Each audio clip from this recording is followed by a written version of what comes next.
Good evening. My name is Josh Boyd, and I want to thank you for joining us tonight for this week's episode of Ask a Professor.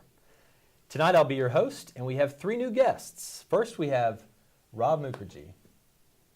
Rob, tell us a little bit about yourself. Oh, I came here at Purdue in 2001. I originally am from India, left India in '68, then went to Canada. There were 3 years. I left Canada in '71, then went to Iowa State University. Was there for 30 years, 3 decades. I was a professor of architecture and also eventually a dean of a college. And in 2001, I came to Purdue as director of strategic planning and assessment, system-wide, a position that I held up until about 2015, and the last 2 years as a special assistant to the president. I have since retired from my position, but I am teaching. I'm teaching in College of Agriculture and Landscape Architecture and in Consumer Sciences as strategic issues class. And in addition, I do strategic planning consultants. All right. Well, welcome. We also have with us this evening Pam Deutsch. Hi, I am Pam Deutsch. I am from Northwest Indiana, and I graduated from Butler University down in Indianapolis. I've had a variety of jobs here at Purdue. I actually have taught a lot of COM 114s. I was an academic advisor for 19 years. I am now a continuing lecturer within the Brian Lamb School of Communication. In addition to teaching, I have also been the schedule deputy for several years. I've been advisors to student organizations. So I've worn a lot of different hats in the communication school. Well, thanks for joining us tonight. Thank you. And finally, we have Ray Hassan. Ray? Hi, I'm Ray Hassan, and I'm from all over the place. I've had sort of an academic Forrest Gump adventure. I started in fine arts as an undergrad, but I did culinary school. I was a chef for many years, came back to school, learned 3D animation, went on to teach it out in California, worked with a lot of professionals out there, did freelance stuff, came back here and started teaching, and I've been here since 2009. Great. Yeah. Well, thanks. So tonight, I've been told we have some interesting questions. And let me be clear, none of us got questions ahead of time. Right. We don't know what we're about to be asked, so you're going to get our genuine Ask a Professor response. Let's get into that first question right now. Will humans ever possess the quality to become immortal? The immortality question. Ray, what do you think? Immortal means like you never actually die, right? You just okay. I think that's the idea. So I'm going to say I'm going to go with no. I don't think so. I think they'll learn to extend their lives quite a bit, but I think eventually, after living some 2,000 years, they're going to be like, okay, enough is enough. It's time for the next chapter. You know, I think there's actually a mental and emotional aspect to immortality that humans may never get past. Okay. Pam, what do you think? I basically agree with that. I'm not sure I'd want to be immortal. I don't want things to end immediately, that's for sure, but yet I don't feel like there's a total non-endingness to life. I feel like life has an ending of some sort. Rob, how about you? Do you think scientists will ever develop immortality for humans, or would they want to? I think there are various dimensions to this thing. If you look at just the simple science, practicality, and reality, humans are not immortal and will not be immortal. But living and being alive are two different things. Right. And so someone can be kept alive for a very, very long time, call it immortality, but I don't consider that to be being alive, being living. I consider the mortality that the person still functions or holds the intellect as a living person. The other side of it is, if you look at the philosophy of this around the world, the Eastern culture, for example, believes that a soul is never dies, and so you leave one body and then you perhaps go to another body or don't go to another body. So it's more like an energy that is never lost. It's more entropy in that sense. So the answer to the question is, the way we know mortality now, humans will not be immortal. Okay, so there's the answer. We have some more interesting questions ahead, but first, this commercial break.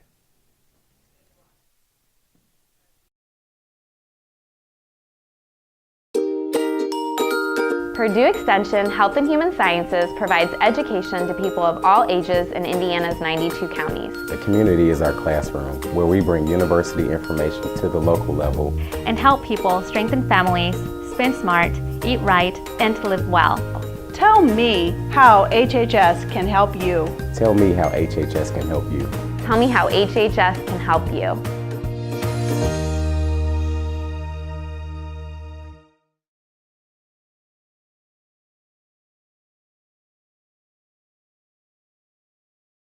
When was the last time your phone surprised you? Introducing the latest in smartphone technology, Chaos, the perfect app for destroying a fully functioning smartphone. The Chaos app disables password protection, leaving your phone unlocked for other users. This crafty application only operates on unsecured Wi-Fi networks and automatically reverts updated software back to the original outdated versions. And since the Chaos app simultaneously runs Bluetooth alongside every other high-powered app on your phone, the battery drains in record time. But wait, there's more. The Chaos app also enables constant geotagging, broadcasting your phone's precise whereabouts to the criminal underworld. The new Chaos app. There's always time for a smartphone crime. You don't have to be a special agent to fight chaos. Just follow the 5 steps to using your smartphone securely. Visit Secure Purdue online and get smart.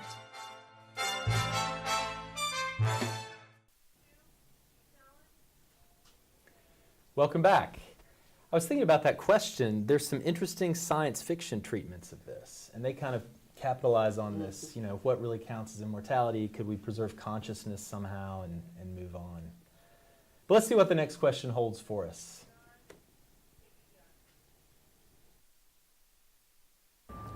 Do you think that there is life on other planets? Life on other planets. Rob, let's start with you this time. What do you think? Well, first, the answer is we don't know. There's always a speculation that there might be, and that's probably why the human curiosity works in that. There seems to be some conditions in other planets that are gradually revealing that could be conditions exist for life, but there has been no evidence up until now. So I guess until there is at least some evidence, I would say no. Okay. Ray, how about you? Life on other planets? I think there is life on other planets. I think that the evidence is just the conditions that could foster life. Everywhere where we have conditions that can foster life on Earth, there is life. So there's no reason to believe that on another planet there would not be those same conditions, and therefore there would not be life. We've seen planets with conditions that could be conducive. I would have trouble believing that in an infinite universe there's not only life on other planets but other moons. On dwarf planets, there's probably even life on asteroids. All right. Pam, how do you feel about this one?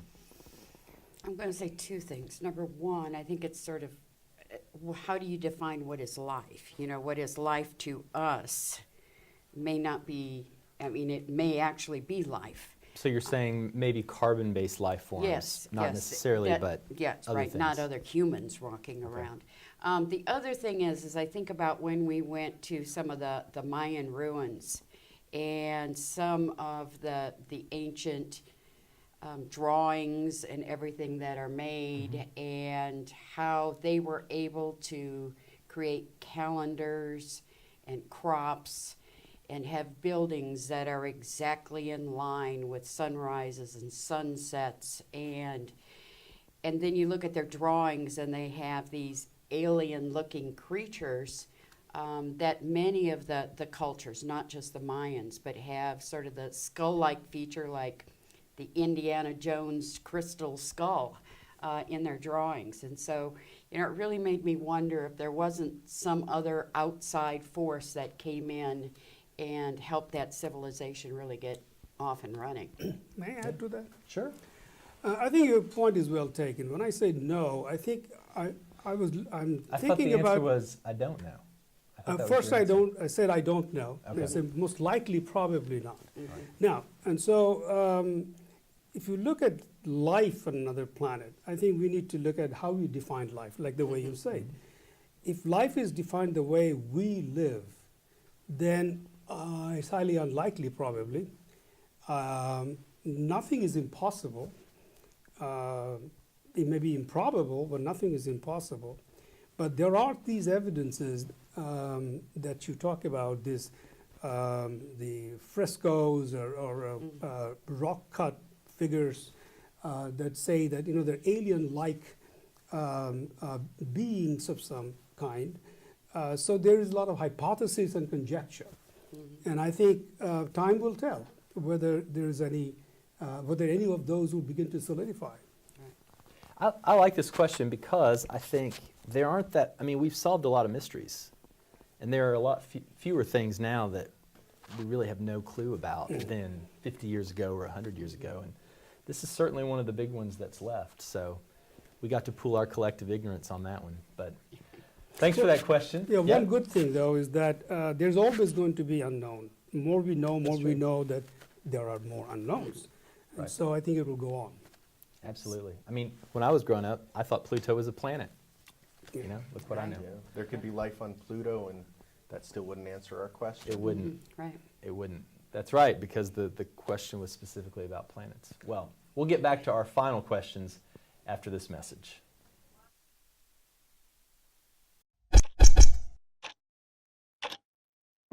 One in 5 teens in Indiana has abused prescription drugs. While many people use prescription drugs to help them feel better or manage a chronic illness, there is a potential for anyone at any age to abuse prescription drugs. Here are 3 simple steps you can take to help reduce your family's risk of prescription drug abuse. Store prescription drugs in a secure location, such as a medicine cabinet or locked drawer. Monitor medication use and talk about the dangers of prescription drugs with those in your family. Do not share medication with others or take more medication than prescribed. Dispose of unwanted or expired prescription drugs at designated take-back locations in your community. Do not pour medications down the sink or flush them down the toilet. These 3 steps can help prevent prescription drug abuse in your home and keep your family safe and healthy.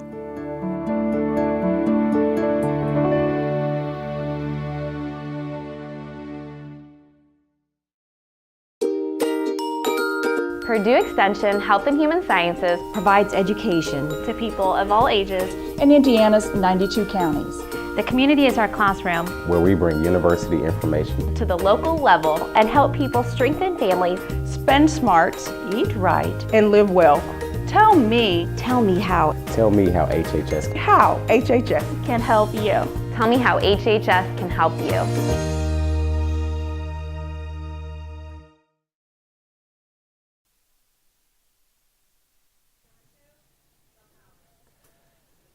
Welcome back. Let's jump right back into more Ask the Professor questions. What do you think the hardest job in the world is and why? The hardest job in the world. Pam, you've had a lot of jobs here. What do you think is the hardest job in the world? Hardest one in the world. Wow. I'm not really sure. I think probably, you could think of like being a political leader and trying to keep diffusing everything and making sure that everybody's happy and nobody sends any missiles in. And I would find that to be an extremely difficult job. Some people say motherhood is one of the most difficult jobs that there is because you're juggling so many things.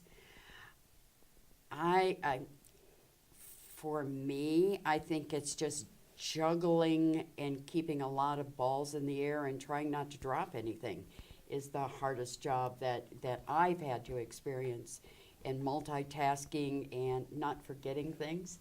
And so I think that's one of the things, but I think probably I would think right off the top of my head would be like a world leader trying to make sure that you're doing everything right for everybody and making sure that you don't take a chance on the world blowing up.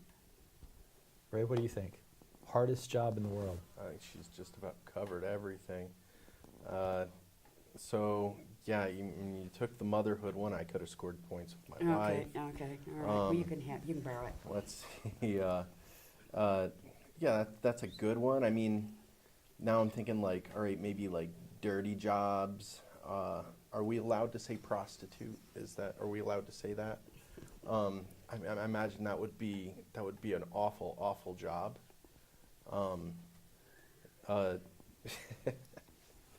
I don't know. I mean, I'm sure there are some terrible jobs out there. There are people who have to dive into sewers, and they've got those massive like clogs now with people with the wet wipes and pouring fat down the drain. You get these big fat bergs in the sewers. People have to go down there and like just use a high pressure hose to try and dissolve it. You're making me feel uncomfortable just sitting here. That would be an awful sounds job. pretty awful. That would be awful. Pretty awful. Yeah. Unpleasant. Maybe. I mean, definitely one of the more unpleasant jobs, I would think. Yeah. Yeah. Yeah. I'm interested Rob, to hear what you guys do you have think? to say. What's the hardest job in the world? I think I'm going to take a different line on this, more on a matter of principle. First, I think I don't think we can ever say that there is a hardest job. A hard job for one may be easy for another, and easy job for one can be hard for another. So what that really means is if you are prepared for it, it will not be hard. So there probably is not any absolute job that is always hard. If there is one, I would say that if you look at the basic principles, probably the hardest one will be upon yourself. For example, uncompromised honesty and integrity to yourself and to the rest of the world at all times. That to me will be a hard thing to do. Now that applies very broadly. So therefore, if you have passion for a job, it's not hard. And so there isn't an absolute answer to it. But in principle, in human character, there are those challenges. There can be some challenges. I'm going to go with firefighter. Well, I think any job where your life is at risk is a hard job. Okay. So I mean, man, I can't beat you for unpleasantness at all. But you can die diving in a sewer. That's true. You could. But I think about jobs where people have kind of committed to put other people's lives ahead of their own, maybe at the risk of their own. I think that would be pretty hard to leave home every day for that job. I think one of the harder jobs that has gotten harder in recent years are the police officers. Because you never know when you stop a car what you're walking into when you walk up to that car. And there are police officers who are making some unwise decisions, but I think overall their goal is for the safety of society, and I think a lot of them are losing their lives and at times where they have no idea it's coming.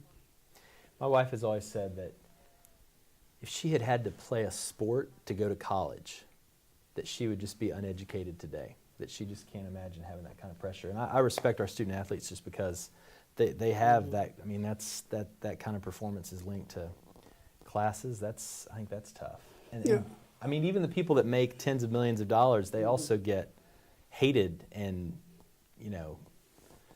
roasted publicly for their inability to do one little thing on the I kind of look at that particular, like firefighters or police officers, that it's not necessarily the hardest or hard.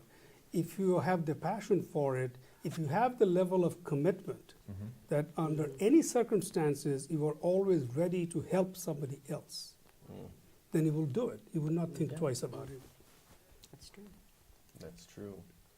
But you also have to face public scrutiny being a police officer. Right, and there are Because- times when one makes mistakes, misjudgments. Sometimes just Professors never do that. though. no, We never professors have. never do that. Professors Right. have the advantage of saying literally anything in front of a class of students. When there is no warranty given by the university for the students, right, for education or profession. But no, what I'm really saying is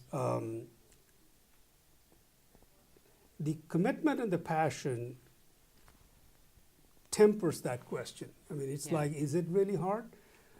Difficult jobs, yes. I would call it difficult jobs, and there are many levels of difficulties involved. And whether it's politics, whether it's firefighters, whether it's even surgeons dealing with very complicated surgery and saving lives, knowing that the first order of business is do no harm, could be very, very difficult. So I think it defines itself in many different ways, and each profession will define it in their own terms.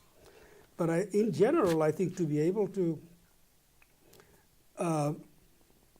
be absolutely truthful to yourself and to the world in doing everything you do, and be honest about it, that is a hard thing to do, because we see often that a lot of people slip up on those from time to time. Even the people who have a lot of respect for, they do slip up from time to time. Now, slipping up by mistake is one thing, but slipping up a number of times in the same sort of thing, that's not a mistake. Right. All right. One last question, which we'll take right after this commercial break. Hi, I'm Database with Purdue Libraries. And I'm Google.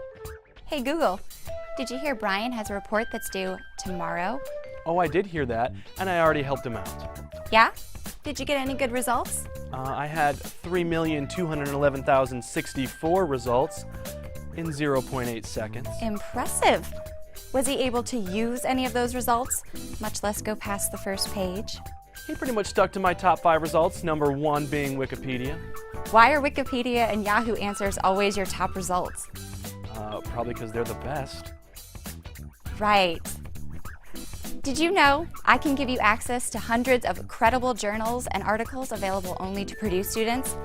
Brian can use every single one of those to complete his well-supported report. You don't say. Let me put Purdue Libraries into Google. 0 results found. I shared everything with my sweetheart. Milkshakes, sunsets, movie nights. I even shared my password. After we broke up, she logged onto my account, made countless online purchases, and copied some embarrassing pictures. I'll never fall in love again.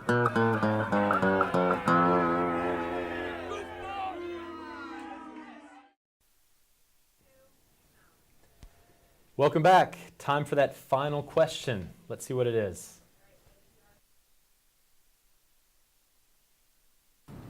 What were the greatest words ever written? Wow, the greatest words ever written. Students are asking us to really take some stands tonight. Rob, what do you think? Greatest words ever written?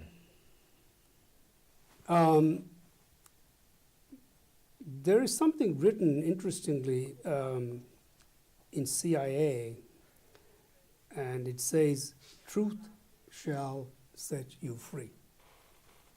And I think that's a very, very profound statement.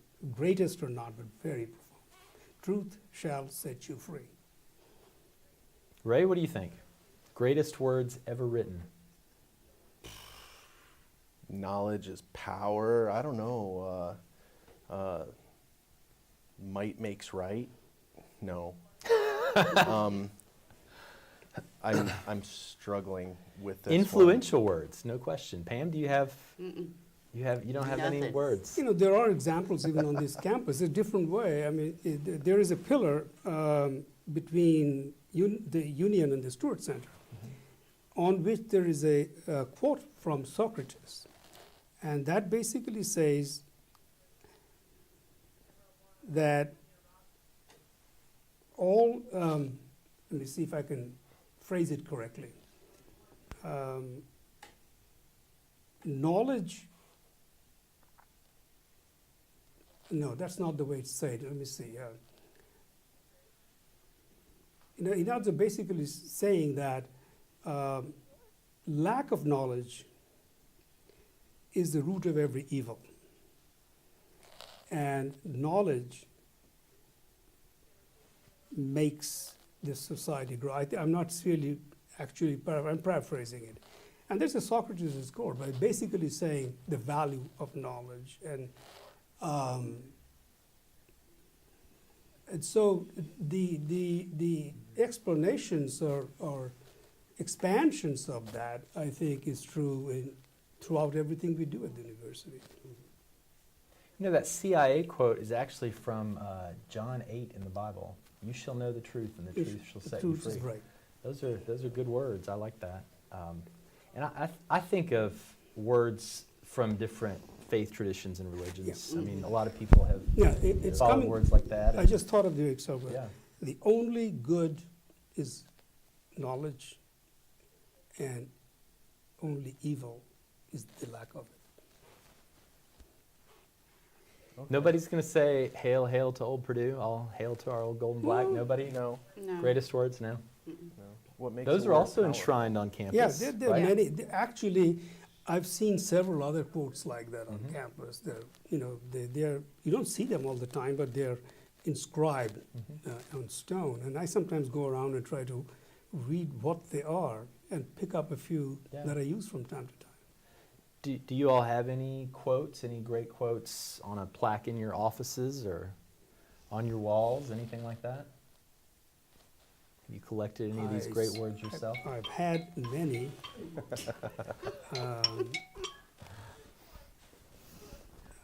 While you think Mine's about not an airplane respond to mode. this, I might think about it a couple, but Yeah. So what makes You the know, word powerful? it's Right, like Yeah. Gandhi's quote, be the change you want to see. Okay, be in the the world. change. That sort of quote. And this is a very Right. profound quote that applies very, very universally. I think a lot of the religious writings, the Bible, the Quran, they all have some sort of a powerful language Right. at various places within those documents that could be described as powerful. They definitely sort of drive cultures. Can be important. Yeah, absolutely. We have our sort of national sacred documents like the Constitution and Gettysburg Address and things that people quote and remember. They've influenced a lot of people. The Constitution, particularly democracy, just those sets of pairs of words, like liberty, equality, and fraternity, I mean, those three things set the tone for the entire civilization. Those are great statements, great quotes. All right, so we don't have a consensus on that one, but some good ideas for some What that important, means is there are powerful many. words. That's right. There are many. All right, well, thank you for tuning in to this week's episode of Ask a Professor. Make sure to watch out for our crews on campus because we're always looking for more questions and more professors to join us on the show. We'll see you next week.